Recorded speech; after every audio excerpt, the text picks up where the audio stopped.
प्रणिपात उन समस्त जनों को जो सभा में उपस्थित हैं, जो शांति के समर्थक हैं। प्रणिपात का अर्थ है अपना शीश झुकाना।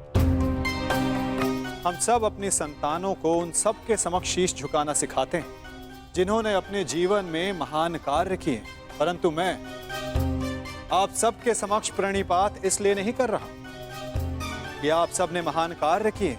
मैं प्रणिपात इसलिए कर रहा हूं कि आप सब अब भी एक महान कार्य को संपन्न करने के लिए सक्षम हैं। वो महान कार्य जो कि एक महायुद्ध है, एक महाविनाश है, उससे मुक्ति पा, जिसके पश्चात एक महान शांति की स्थापना होगी, धर्म का उदय होगा। मुझे विश्वास है कि आप सभी कल आने वाले महाभारत के महाविनाश को देख सकते हैं, और यदि आप सब चाहें तो आर्यव्रत को इस विनाश से बचा भी सकते हैं। मुझे अधिक प्रसन्नता होगी कि आप सबके सहयोग से भारतवर्ष में होने वाले इस महाभारत से सबको बचा सकूं और मेरे यहाँ उपस्थित होने का लक्ष्य पूर्ण कर सकूं। मुझे पूर्ण विश्वास है कि आप सब में से कोई भी ये युद्ध नहीं चाहेगा।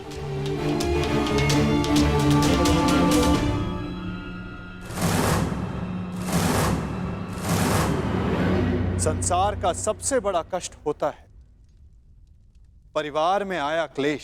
परिवार का अर्थ है ऐसा समूह जो साथ रहे, जो एक दूसरे के साथ जिए, एक दूसरे का संबल बने। यदि एक वृक्ष दूसरे वृक्ष की शाखाएं काटने लगे तो वृक्ष का अस्तित्व समाप्त हो जाता है। महाराज धृतराष्ट्र, जब परिवार साथ रहता है तभी उन्नति होती है। मेरी मंत्रणा यह है कि एक वंशज के अहंकार के लिए समूचे वंश को दांव पर लगाना उचित नहीं, क्योंकि यदि वंशज का अहंकार जीत भी गया तो वंश अपना अस्तित्व हार जाएगा। इसलिए मैं वासुदेव कृष्ण पांडवों की ओर से शांति दूत बनकर आया, शांति प्रस्ताव लाया। यह युद्ध केवल भाइयों के मध्य का संघर्ष नहीं होगा, बल्कि इस युद्ध में संपूर्ण भारतवर्ष भाग लेगा।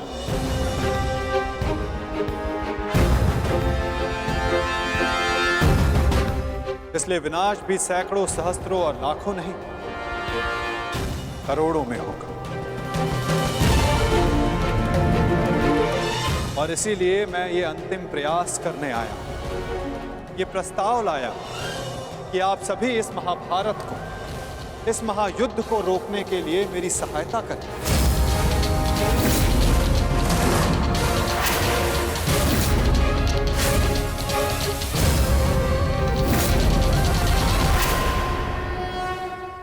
और इसीलिए मैं ये अंतिम प्रयास करने आया कि आप सभी इस महाभारत को, इस महायुद्ध को रोकने के लिए मेरी सहायता करें।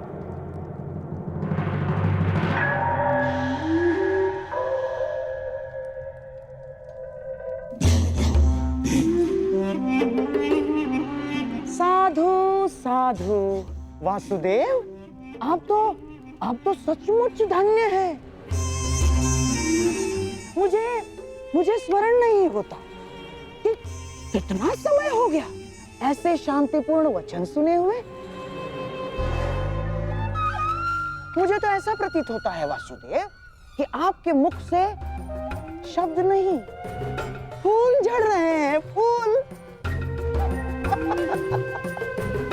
मैं अभिभूत हो गया वासुदेव। और सच कहूं वासुदेव, मैं भी आपसे सहमत हूं।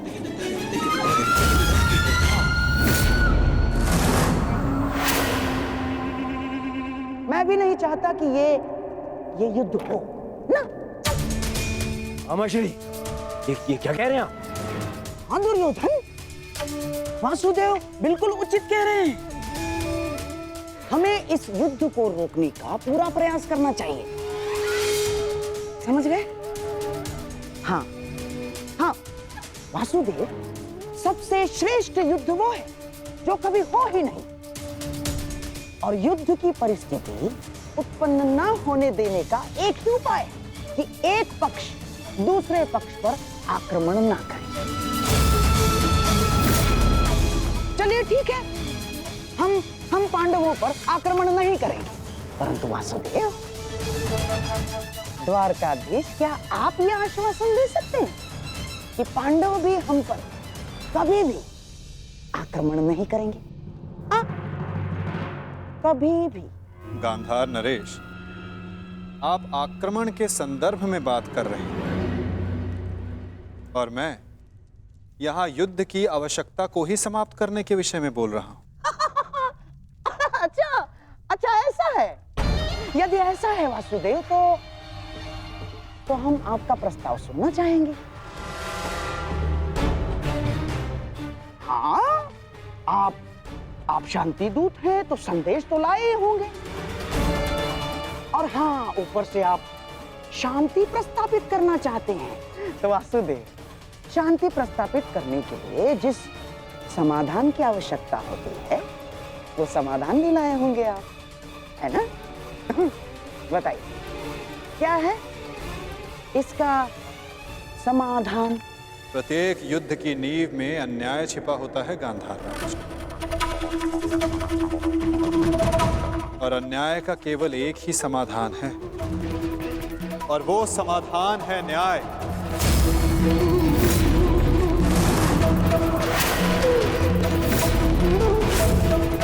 वो न्याय जिस पर केवल पांडवों का अधिकार है, उनसे किए गए वचनों को ना निभाने का न्याय, उनसे किए गए वचनों को ना पूर्ण करने का न्याय।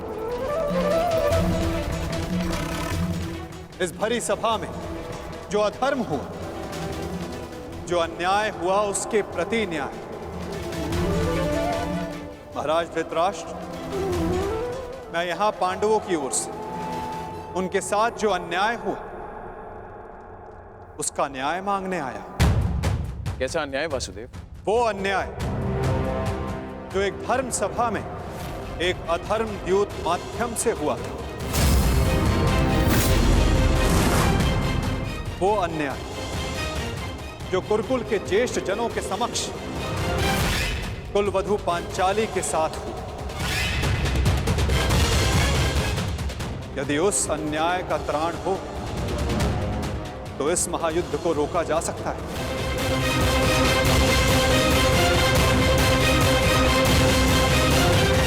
कुरुकुल श्रेष्ठ महाराज धृतराष्ट्र, महामहिम भीष्म, मैं पांडवों की ओर से उस अन्याय के लिए न्याय मांगने आया हूं। स्मरण रहे महाराज, यदि आपने पांडवों को न्याय नहीं दिया, या तो उसे वो पुण्य से अर्जित कर लेंगे या फिर उसे छीन लेंगे।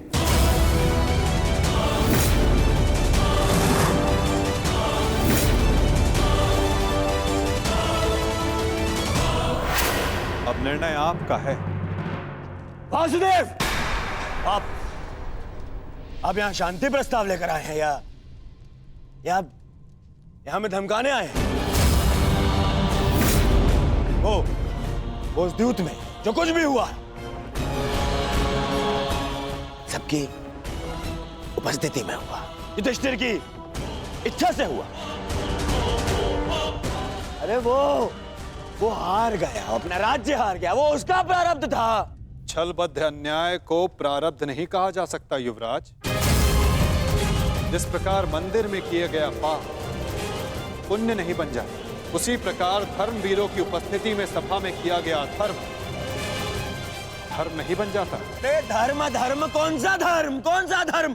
कोई धर्म नहीं हुआ। नारी नारायणी होती है युवराज, और भरी सभा में एक नारी का, एक कुल वधू का वस्त्र हरण अधर्म नहीं।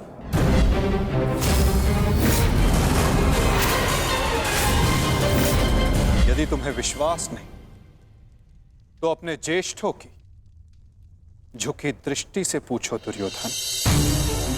उन वस्त्रों से पूछो जो आपको आपके मन की नग्नता अनुभव कराने के लिए आपके शरीर से दूर हो गए।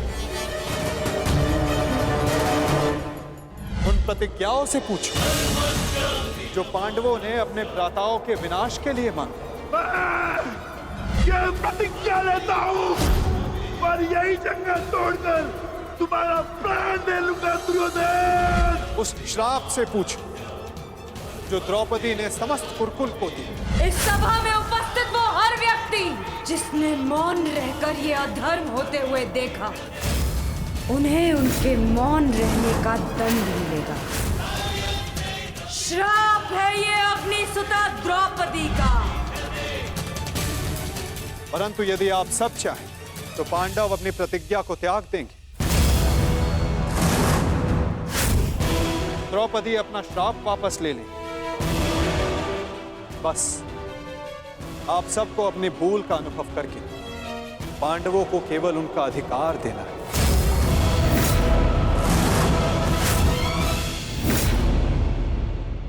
सबको अपनी भूल का अनुभव करके पांडवों को केवल उनका अधिकार देना है। ये कैसा न्याय है वासुदेव?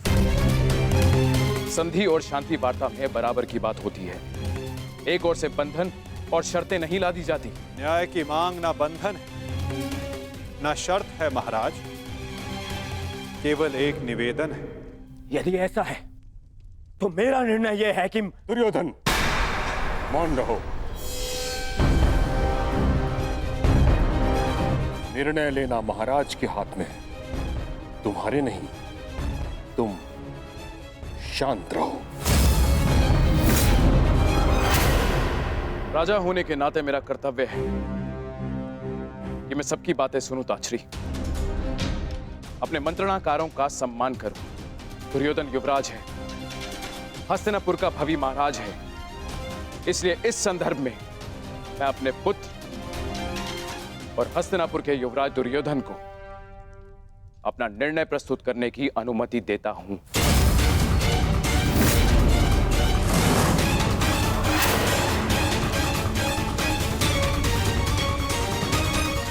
धन्यवाद पिताश्री। हाँ तो सुनिए वासुदेव, ऐसा है कि उस युद्ध में पांडव स्वयं अपना अधिकार हार बैठे थे।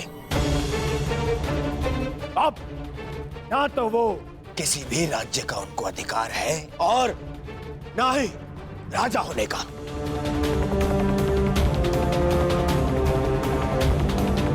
इसीलिए मैं दुर्योधन ये घोषणा करता हूं कि हस्तिनापुर आपका ये शांति प्रस्ताव ठुकराता है।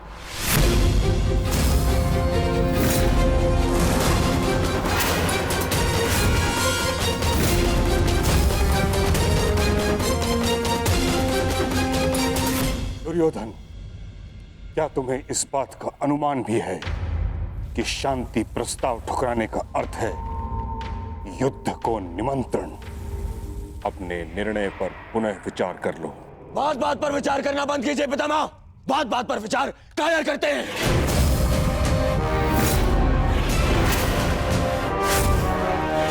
योद्धा का जन्म ही युद्ध के लिए होता है और मैं इस युद्ध के लिए प्रस्तुत हूं।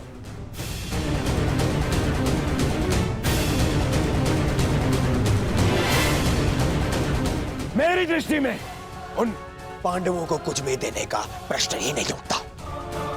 बस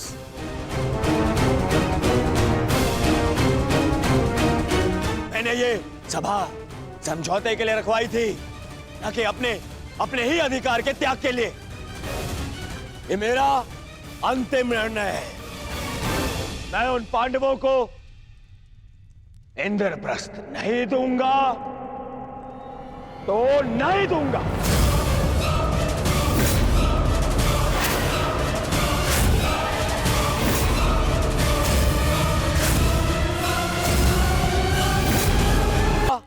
अंतिम निर्णय है। मैं उन पांडवों को इंद्रप्रस्थ नहीं दूंगा तो नहीं दूंगा।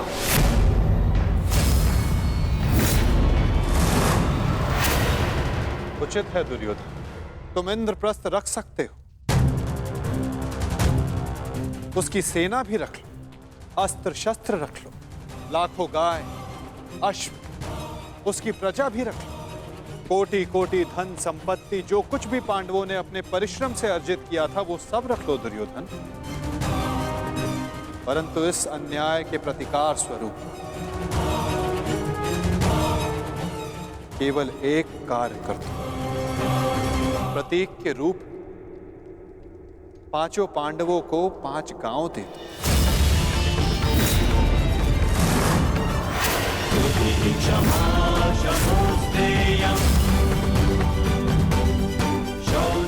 इतना तो दे ही सकते हो दुर्योधन। 5 पांडव वहां सुख से निवास करें और कुछ नहीं चाहेंगे। इस युद्ध को टालने के लिए केवल 5 गांव देना स्वीकार है तुम्हें?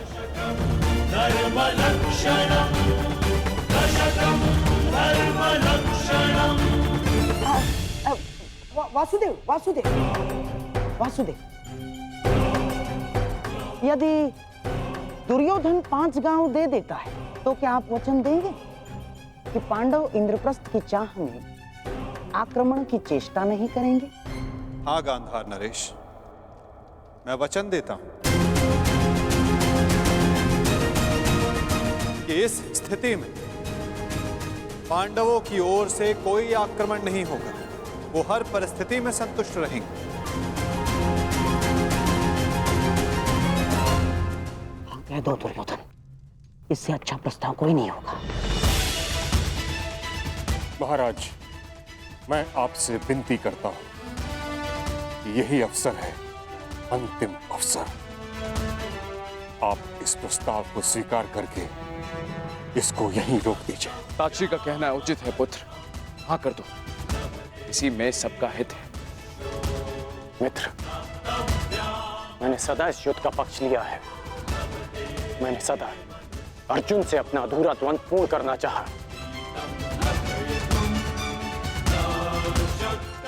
मैं अपना अधूरा द्वंद्व कभी और पूर्ण कर लूंगा। इस समय पूरे भारतवर्ष को महाविनाश से बचाने की आवश्यकता है। हाँ कह दो मित्र।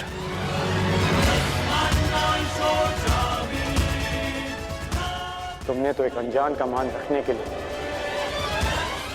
उसे अंगराज बना दिया, तो लाखों के प्राणों को बचाने के लिए 5 गांव दे दो मित्र। देख रहे हैं वासुदेव, मेरे मित्र अंगराज मेरे साथ है।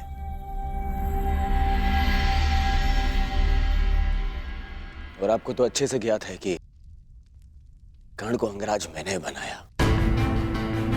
उसे वो दिया है मैंने जो पांडव नहीं दे पाए। ना पांडव, ना पितामह।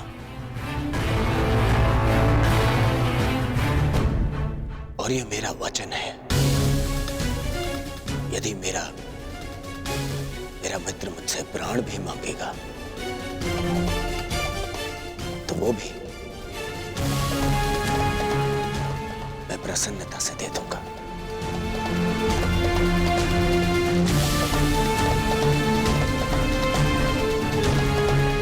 परंतु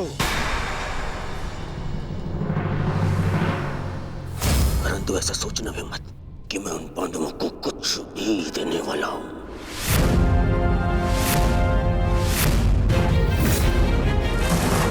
पता है, बचपन से मुझे यही आभास कराया गया है कि मेरा किसी भी वस्तु में कोई अधिकार नहीं, ना अपने पिता के राज्य पर, ना सिंहासन पर। जो भी मिले या तो दे दो या उन पांडवों के साथ में बांट लो। और तुम अधिकार की बात करते हो वासुदेव, तो बताओ मुझे, मेरा अधिकार उन पांडवों ने मुझे कब दिया? कब? गुरु का प्रेम, महामहिम का वात्सल्य, किसी को मिला तो वो उन पांडवों को, मुझे नहीं। मेरे पिता के राजा होने पर युवराज पद पर किसी का अधिकार था तो वो मेरा था, परंतु मुझे नहीं मिला। वो मिला उस युधिष्ठिर को। दुर्योधन की बात तर्कसम्मत है वासुदेव। युवराज राजा का पुत्र ही बनता है और यही नीति है। आप तो कभी वास्तविक राजा थे ही नहीं महाराज। आप तो आज भी हस्तिनापुर के केवल कार्यकारी नरेश। आपका राज्य अभिषेक भी नहीं हुआ। और रही बात नीति की, तो कुल वधू का वस्त्र हरण, उसका अपमान कहां की नीति है? पांडवों का पक्ष लेना बंद करो ग्वाले। मैंने उस द्रौपदी को धर्म पूर्वक द्यूत में जीतकर उसे अपनी दासी बनाया।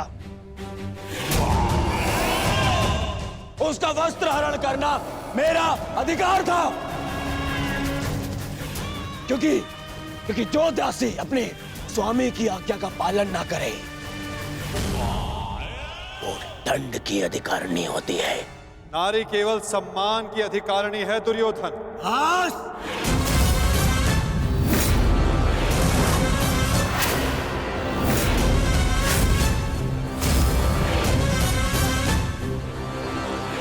दूत बनकर आए हो, अपना संदेश दे चुके हो। अब मेरा निर्णय सुनो। मैं उन पांडवों को 5 गांव तो क्या, एक सुई की नोक बराबर धरा भी नहीं